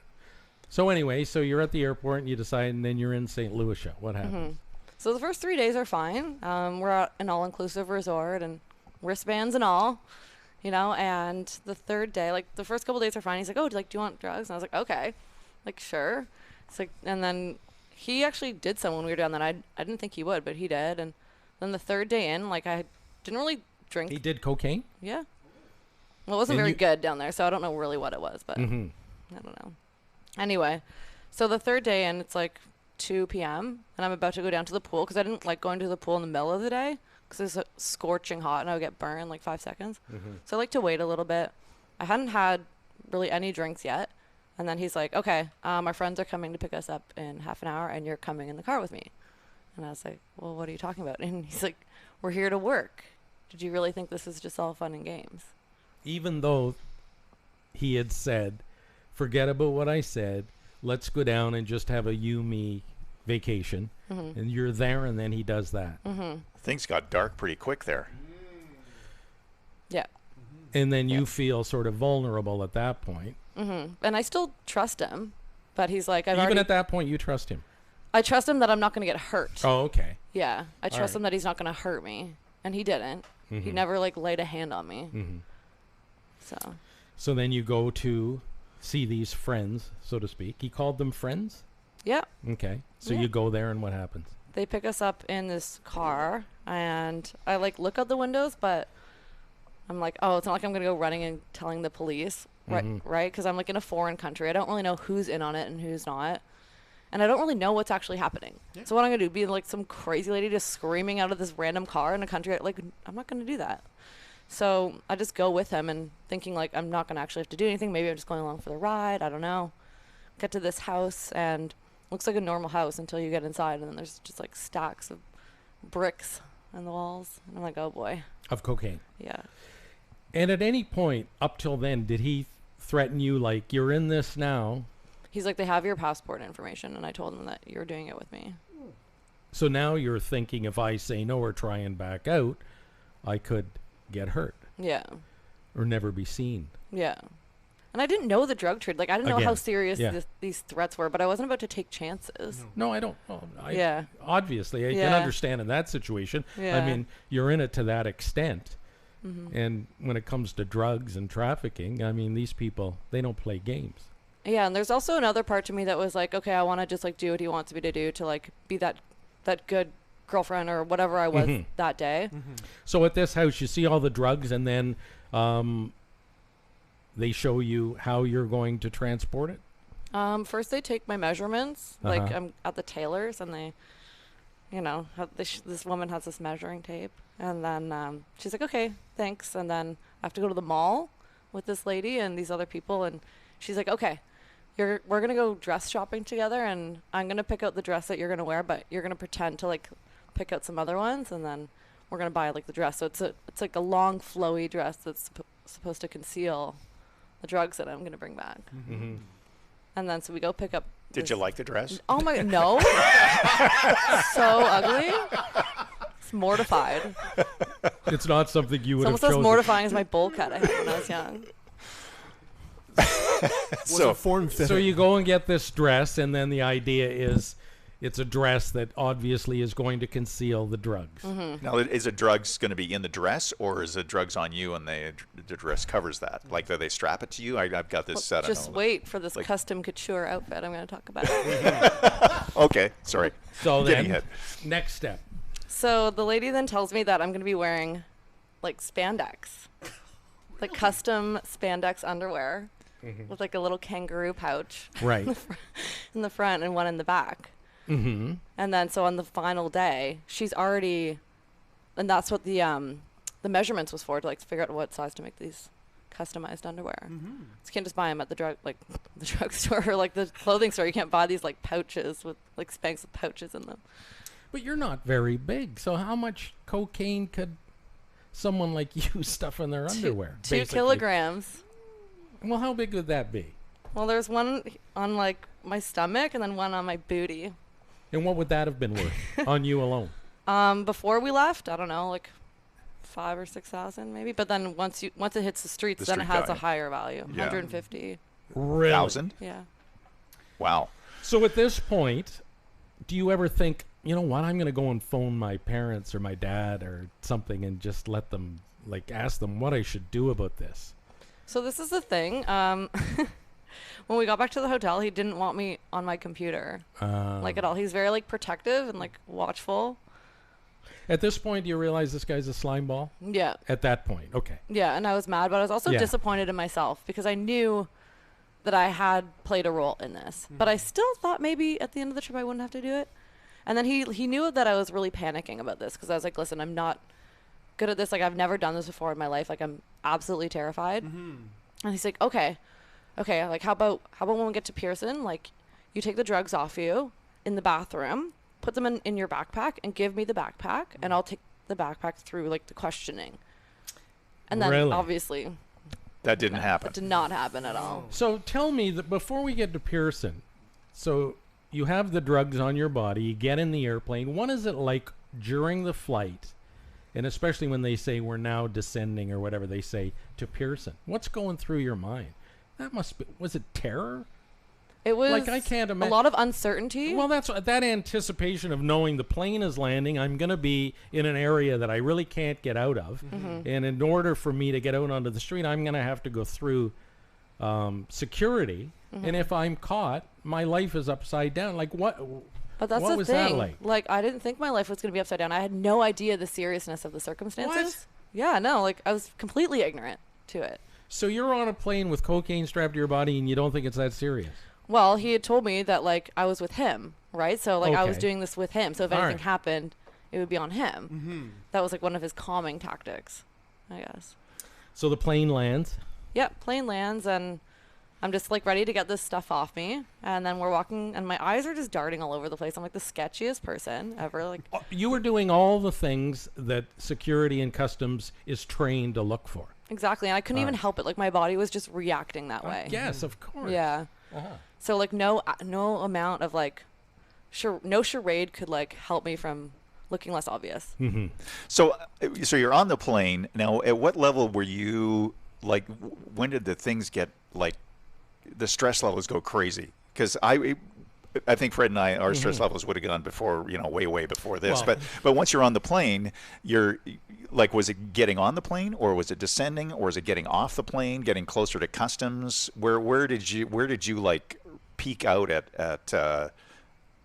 looking obviously like there's something really wrong with you? I guess would be the what ended up happening, and that's why they found you, right? Because you just look too obviously something's wrong with you. You're too nervous. Yeah. But when did you get that way? I got it mostly like the first time when we left, like because we had to go through airport security in St. Lucia, and I was like, oh my god, that's when I was like really scared because he's like, don't worry, he's like they all know or whatever. I don't know if it was true or not. Like, but those were just things the point that is they probably don't care. Yeah. It's leaving the country, you know, what it's like down there. They don't care what's going on. So everyone like in St. Lucia watches you go through, and I'm like shuffling, like I'm like, oh my god, how do you walk with this thing on? I get through, so I'm like, okay, that's fine. And then we got on the plane. The ride is like long and short. Feels like it went by really quick, but then there were parts of it that were just so long because I was in my head the whole time, trying to be normal, trying to like talk to the person beside me. Don't be anxious, right? Yeah. Yeah. And then we land. I'm like, okay, like I'm going to like do my best, right? Because at the end of the day, these weren't my drugs. Excuse me. They weren't my drugs, and I wasn't about to sabotage an operation like that. That's like the more dangerous thing anyone could do. And I just like honestly wanted to go home. And I knew that if I just did it, no matter what the consequences were, which turns out weren't scrubbing graffiti off a wall, but you know, wouldn't be as severe as anything otherwise. So when you got to the airport, obviously, you wanted to take it off and put it in that. Where was he? He was like... How come it didn't end up in the knapsack and him take it across? Because he said it's too late now. Yeah. Oh, really? Conveniently. In those exact words. Now He looked back, and he was like, it's too late now. Isn't that nice? And let me know. ask this question. Did he have any drugs on him? Yeah. Oh, he did too? Yeah. So did he get caught that day as well? Yep. Oh, okay. Well, that's good to hear. Yeah. I mean, really, it is. So what happens? So you walk up to customs, and what do they say? At what point does it all fall apart? So you go through 2 sets of like checks, I guess. And the first one, like, I guess I was supposed to walk up to the like desk with him, and I didn't because I was mad. So I guess that's like another warning sign. It's like if you go on a trip with someone, then you don't like go up to the thing with them. And then he just like did all the declaration stuff. I did mine, and then we immediately like go through past the baggage claim. Yes. And then you can like see the exit, and you can tell he's getting excited. And I'm just like shuffling behind him, and then there's like one last checkpoint. Right. And you have this piece of paper with you. You hand in your card. And it's got a number on it. Right. And you're like, what does this number mean? Right.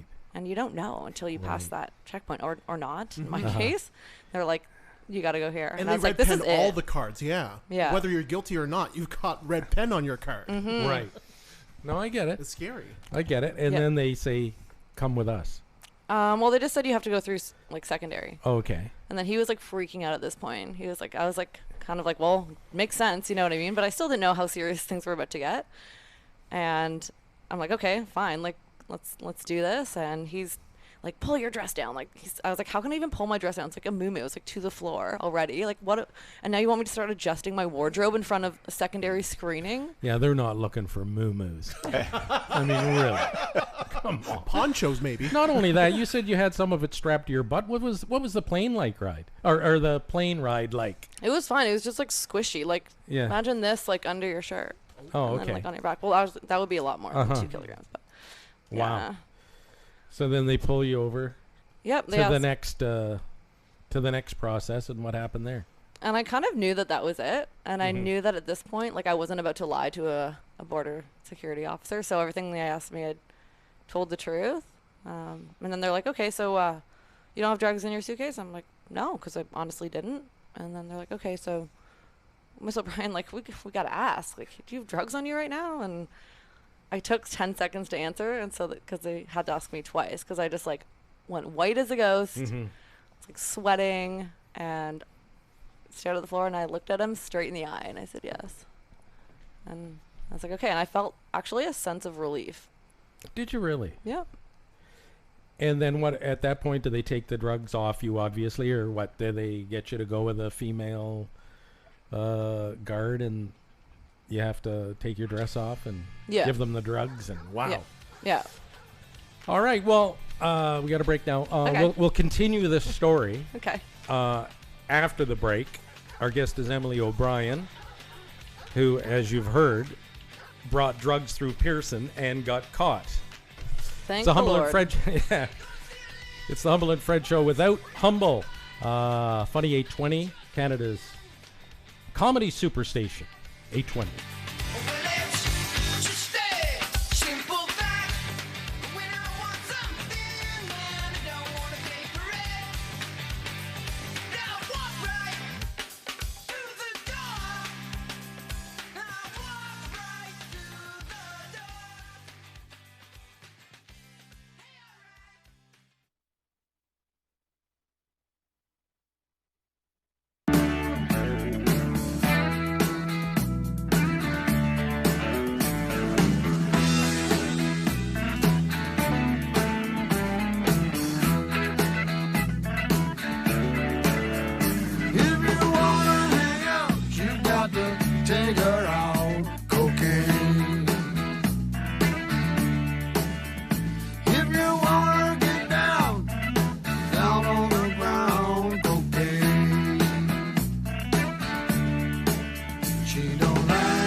Seems I've got to have a chance to see him. Every night I have the strangest dream. Imprisoned by the way I could have been. Left you on my own arm, so it seems I've got to leave before I start to scream. 'Cause someone locked the door and took the key. You feeling alright? I'm not feeling too good myself.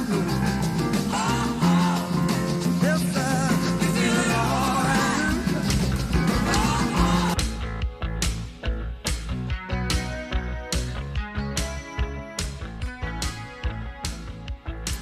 It's the Humble and Fred Show. Howard's not here today. Dan Duran sitting in. Good morning. Good morning, Dan. Our guest is Emily O'Brien, who was a drug mule and got caught at Pearson Airport.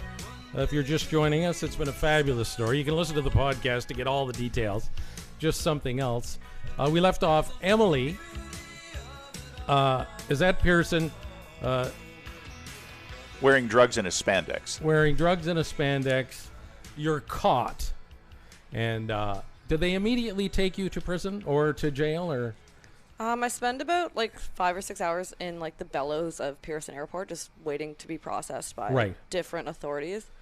And I got charged by the RCMP, and then the Peel Police pick me up, take me to the Peel Police Station overnight, and then I get transported to Milton. and at what point does your family find out? They call them over the weekend, and they're Okay. like, "Your daughter's been arrested. My mom's at the cottage." Yeah, it's like very, Not good. very embarrassing. Okay, and the process between getting caught and you actually going to jail was 2 years? 2.5 years, yeah. So what happens? Your parents post bail. Why so long? And what are you doing during those 2 years? So I'm placed under very strict conditions. I have to be on house arrest. Like I didn't have an ankle bracelet, but I had to live with my mom. I could only go to and from work and to medical and legal meetings. And then I guess my lawyer wanted me to take this time to kind of prove that I wasn't the person that got arrested that day.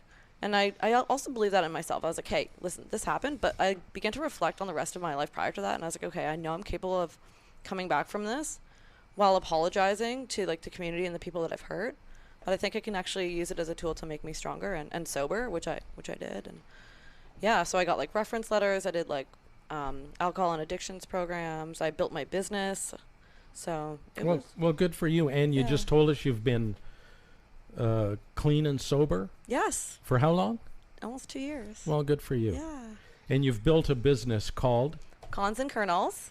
It's a popcorn company. Popcorn so good it's criminal. Mm-hmm. And I started that actually inside Grand Valley Prison. And what's the point, and where do you plan on going with that? The point is not just to have like a popcorn business, it's also to raise awareness on how important it is to hire people that have criminal records, because we all talk about like being tough on crime, but we're actually not being tough on crime by punishing people. We actually need to get to the deeper issues of crime, which is mental health, addiction, and poverty. And I knew that I went into there because of an addiction, and I met so many other fascinating lovely women in there that had just been through like even more traumatic situations than mine. Like I went there and I almost felt guilty because I felt like my situation wasn't bad enough. And so I wanted to like create a vehicle to like share people's stories while also having a place that people could maybe come work when they're, you know, coming out of prison or looking for some skills to like, you know, grow and learn, and also to like spread awareness to other employers. Like that's my message. It's not just my business, but it's like something that I think a lot of employers should be doing, because it actually really hurts the community, and it also hurts the economy too if you really think about it, because 13% of Canadians have criminal records and we're not hiring them because of one thing that they did in the past.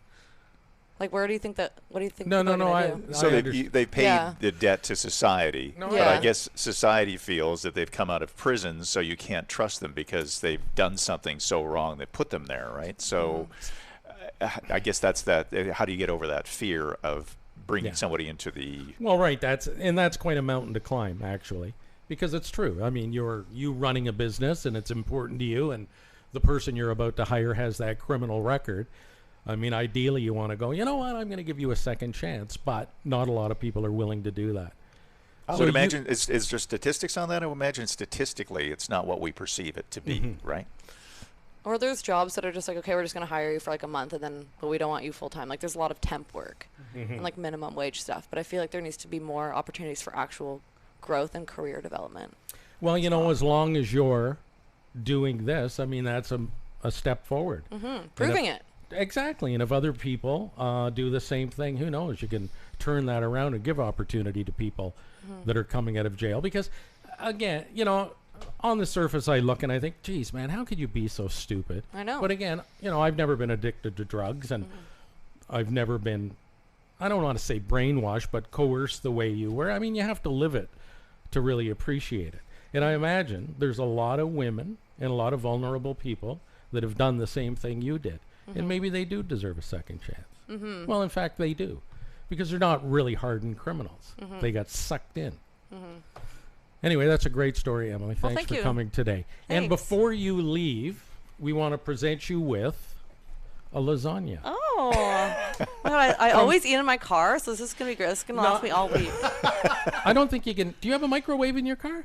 Or another, well, in the summertime, if it's hot enough, I can just leave the window open. Just tilt that up so we can see Palma's kitchen there. Yeah. Look at those carbs. That's great. So nice. Oh, no problem. Enjoy. That's from Palma's Kitchen. Various locations throughout the West End. Thanks, Palma. And if you enjoy that, you might want to drop into a Palma's Kitchen one day and buy some more. Well, that's just great. Love All that. guests of the Humble and Fred Show receive one of these. Yes, they do. Ooh, what's on it? It's a meat lasagna. Oh, yes. The best. Okay. So you would have chosen meat over vegetable? 100%. All right. All right, good. Okay, thank you, Emily O'Brien. Thanks for dropping by, and that was a great story, and good luck going forward. Thank you so much. Phil, what do we got? Absolutely. The Humble and Fred Show, Sticker U. yes, is brought to you by Sticker U. And on January the 30th, that's a Thursday night, Sticker U is launching a sticker museum and permanent sticker art exhibition. Oy, that's a long word. At Sticker U, that's the store at 677 Queen West. And you know, this Sticker History Museum isn't just about stickers. It goes back to the very beginning of paper and adhesive, and it also includes the first ever postage stamp. It's from the Victorian era, and it's a very rare piece of paper. It has a picture of Queen Victoria on it, if memory serves me right. I'm one of those folks. I love those sorts of stuff. Also, there's also an original Velvet Underground album with a banana sticker on the cover that Andy Warhol designs. Fantastic. That sounds lovely. So stickeru.com, order your stickers online, or check out their store, 677 Queen West. Hey, everybody. Tim Niblett is a portfolio manager, and Raymond James is a member of the Canadian Investors Protection Fund. The Retirement Sherpa will check in tomorrow. You know, it's RSP season. It really is. February 28th or March 2nd, whatever it is the deadline. Something to think about for your portfolio and how to take advantage of beating the tax man. We all like to do that. And, you know, often we think on the surface we know it all, but we don't. You need a guy like the Retirement Sherpa, like Tim Niblett, to show you the way to take full advantage of every tax break, especially through your RSPs. Tim Niblett, the Retirement Sherpa, retirementsherpa.ca. Again, Howard's not here today. He's probably on his way back now after having a nerve in his back burnt to make him feel better. Yeah, and listen to tomorrow's show to blow by blow, step by, burn by burn. That's the voice of Dan Duran, who's sitting in for Howard this morning. Dan got to stay here overnight. Again, we should have asked Emily. To stay overnight? Well, if she wanted to stay last night, because that's a feature that we offer Oh, on the right. Humble Yeah, and Fred all Show. guests of the Humble and Fred Show. Humble and Fred Show are offered accommodation the night before. And a lasagna on the day of. Yeah, she wouldn't have thought that was too weird, eh? Hey, Emily, by the way. You can easily stay overnight and have a lasagna the next day. Yeah. Hey, I was somewhat proud of our Prime Minister yesterday. Were you? Yes, because he made the correlation of killing the general in Iraq. Yes. The scandal. Correct. And the plane crash or the plane tragedy in Iran. Coming from Trump. Yes. The origins of that decision. That's right. So he more or less suggested in a mild way yesterday that if the escalation had not taken place through the assassination, the murder, whatever you want to call it, of the general, right, the plane tragedy probably would never have happened. And I think that took some balls, because when you're in the position of Canada, you have to play the game, because we're not really in a huge position of power, obviously. And you don't want to get on the wrong side of the orange thing, because no, true. Who knows how he'll react? Who knows where that would lead? But really, I was proud of him. And I mean, he didn't make a super declaration or anything, but you could read between the lines what he was saying. And that's what I felt from day one. That's a direct result of what happened in Iraq. Albeit an unintended consequence, no doubt, but a consequence of that action, yes. Who knew that was going to happen? Right. But it did happen. And I think that was great. Obviously, because I agree with it. I think we made that point on the show yesterday. Right. That indirectly, by consequence, Trump is responsible for the death of all those Canadians. And it's a shame that folks are on social media right now. I read a bunch of tweets yesterday involving this story where, Americans are saying, well, how can you blame America, not just Trump? Can you blame America for Iran bombing one of their own aircraft? But the thing is, they're all being huffy-puffy with their chests. They're forgetting that 62 Canadians died yesterday, or at that time, but over the weekend. Remember, that's the way Trump works, and like Fox News. They operate by omission. You don't mention things and it didn't happen, right? Right. And I think that's the tact. And from what I gather, right up to this point, I don't think there's been any correspondence between Trump and Trudeau, like Trump letting Trudeau know that, hey, that's too bad about all those Canadians. They didn't tell us about the general. He didn't tell us about assassinating him. No, I don't know if would that be something usually you leaders should do? of countries would go some sort of public statement about, we're very sorry this happened. Our hearts and what's the hearts and minds are with you, and all that. That never came out. No. I wonder if that plane load of people heading to Canada was really a plane load of Americans heading to America. If this dynamic any of this would have changed, because I remember hearing something that Trump said was just sort of dismissive. Well, it was a bad thing that happened, and whatever. Well, it's not our. It was almost like, well, that's not our problem. Yeah, but see, that's convenience, right? Yeah, but if it was Americans, what would the difference be in this whole dynamic? Would there be a war right now? Well, yeah, and here's the thing. And we touched on this yesterday as well. What is Canada supposed to do? We're in no position. What can we do? Really, right, imposing sanctions is on Iran. We can't attack them. We don't have the army. I mean, we can do some economic sanctions, but we don't even have diplomatic ties with them anymore. We're asking for their help to bring in some Canadian experts for that crash. Right. So what can you do? That's another thing I liked what Trudeau said yesterday. He said, everybody wants me to fly off the handle, but listen, we have to repatriate some of is that the word? The body. Bring home the remain. Yeah. He said there's a lot of stuff that has to happen between now and then that you can't get on the wrong side of these people. So I totally agree with that too. I mean, we got to be realistic about our position in the world. Oh, absolutely. And this whole mess in Iran, it surprised me that they admitted. I guess too many arrows are pointing to the fact that they had shot it down, but it surprised me that they admitted it. And there's the consequence in Iran that all the protests that are going on there now, not support, but it's a mess there to begin with as far as political. The military is different than the governing. The Ayatollahs and all the rest of that. It's a very difficult situation there. Obviously, it's never black and white in that part of the world. No, it isn't. And the news this morning made me laugh. Arrests have been made. I mean, this is what you're dealing with. Arrests have been made. No real details, but who have they arrested? The launch supervisor for the... Probably not even that. They've grabbed somebody, probably off the street, and blamed them for it. But it's it's to appease the world right now. Oh, we've made arrests and taking action. These people, of course, it's nobody at the top, of course. Right. There'll be these people that will suffer for, a mistake that was made. Listen, when a mistake is made militarily, you have to go to the top, right? Yeah. It's their. That's who you blame. The buck stops. Well, of course it does. The buck stops at the top, but in this situation, it won't. And this admission, by the way, is probably more to do with the Iranian people themselves as well, because on that plane, 100 and something people were from Iran.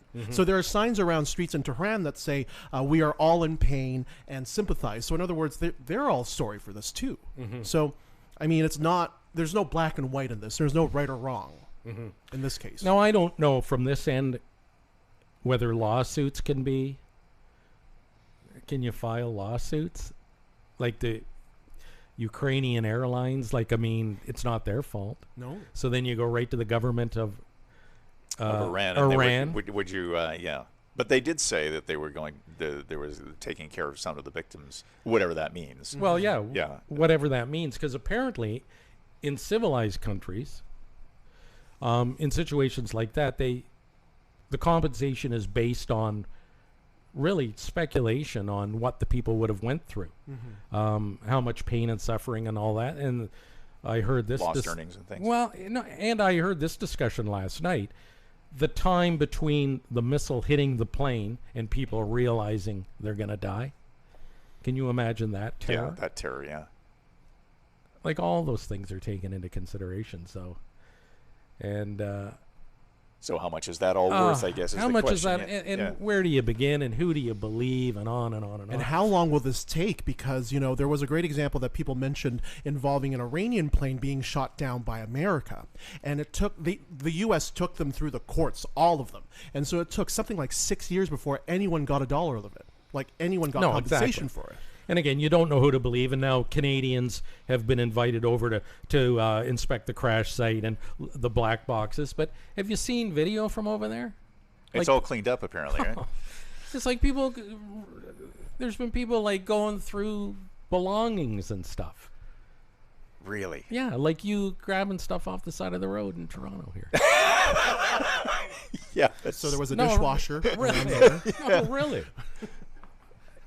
You'd think that would have been one of the... Well, if they've cleaned up the area, they have an entirely different concept. They don't want people to really So what is spend the any point? time on it. Yeah. And what is the use?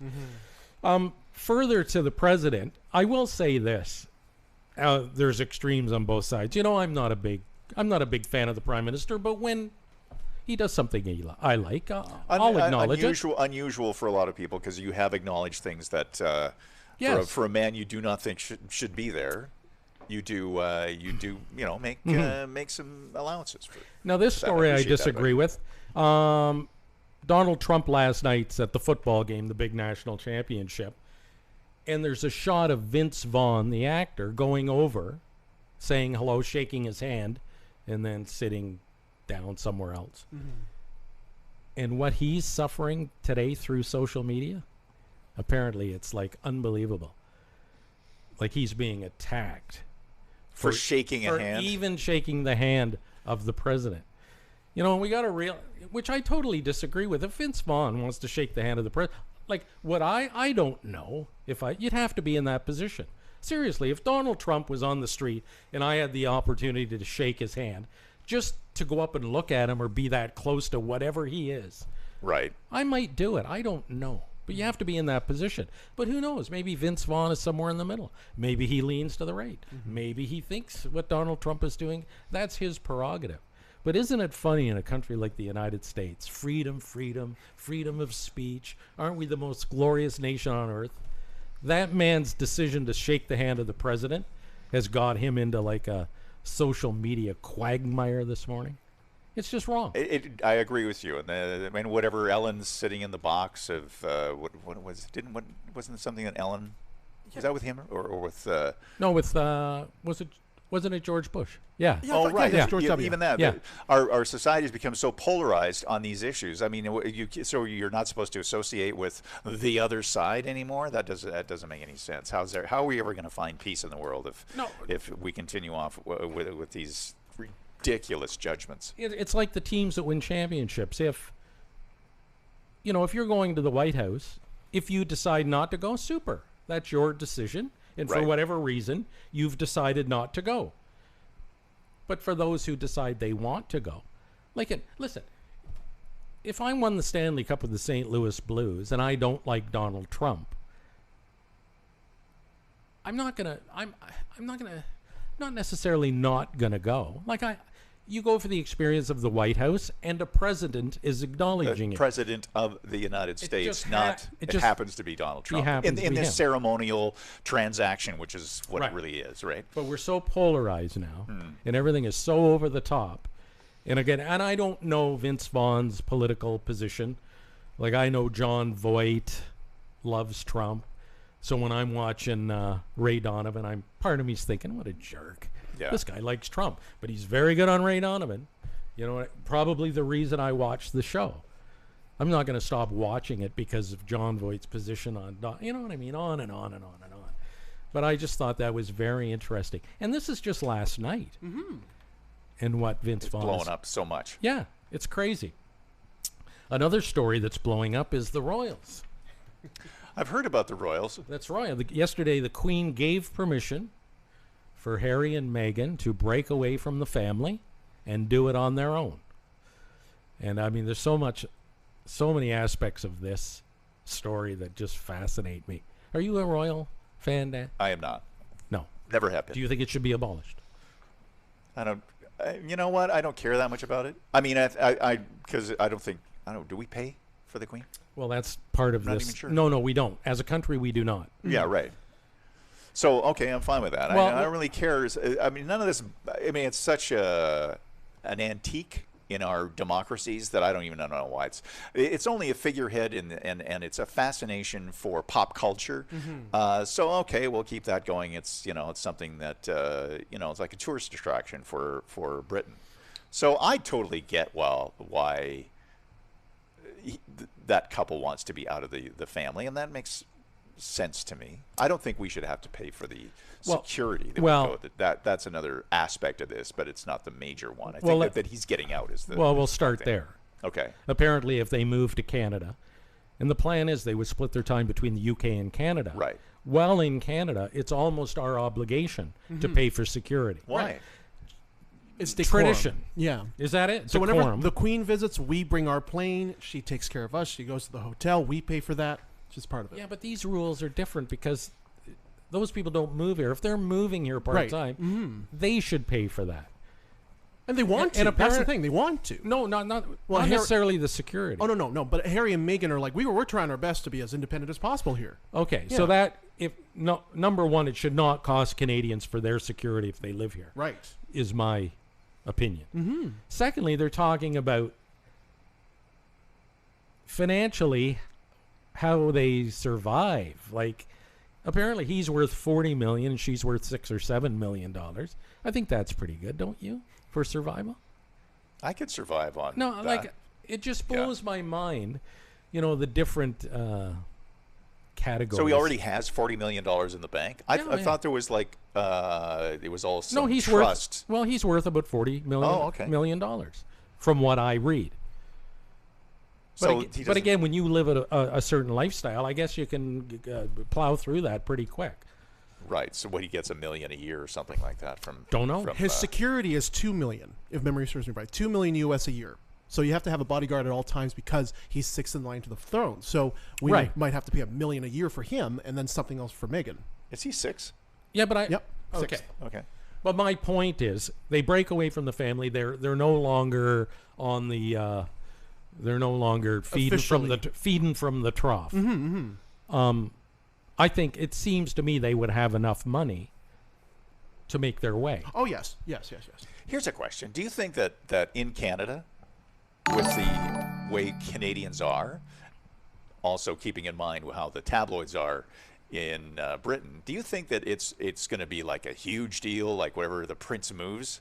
Or is it going to be more like, sort of, okay, that's the prince. He lives down the road. Well, that's a good question. I thought about that last night because I think maybe they chose Canada for that reason. Like if they were moved to Los Angeles, or, the paparazzi would be on them constantly. Right. There's not a huge paparazzi contingent in Canada. No. It doesn't happen here. And it wouldn't be nearly America. to the same degree. Yeah. Like they spent the holidays out in Vancouver Island. Yeah, Yes. Vancouver Island, and apparently And they asked everything went swimmingly. And they asked everybody not to post social media for, if they encountered and did pictures or whatever, they asked them to just leave it, alone for a couple of weeks, and everybody respected that.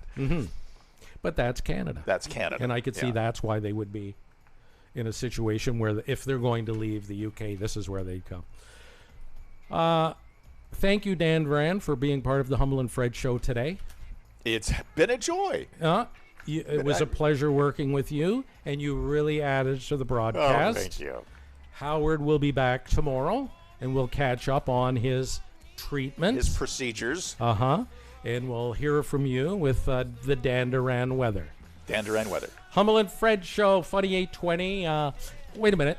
Phil, do I say Funny 820 before or after you do that? I forget. I guess it's or me. Does it matter? Well, it's the end of the show, so this episode of Humble and Fred Radio is brought to you by FYI Music News, The Retirement Sherpa, Gig Sky, The Chambers Plan, Palma Pasta, CDN Technologies, and our newest sponsor, Sticker You, where you can get your stickers on Queen Street or order anywhere in the world. We broadcast to the planet from the worldwide headquarters of the Humble and Fred Show. More Humble and Fred tomorrow and online at humbleandfredradio.com.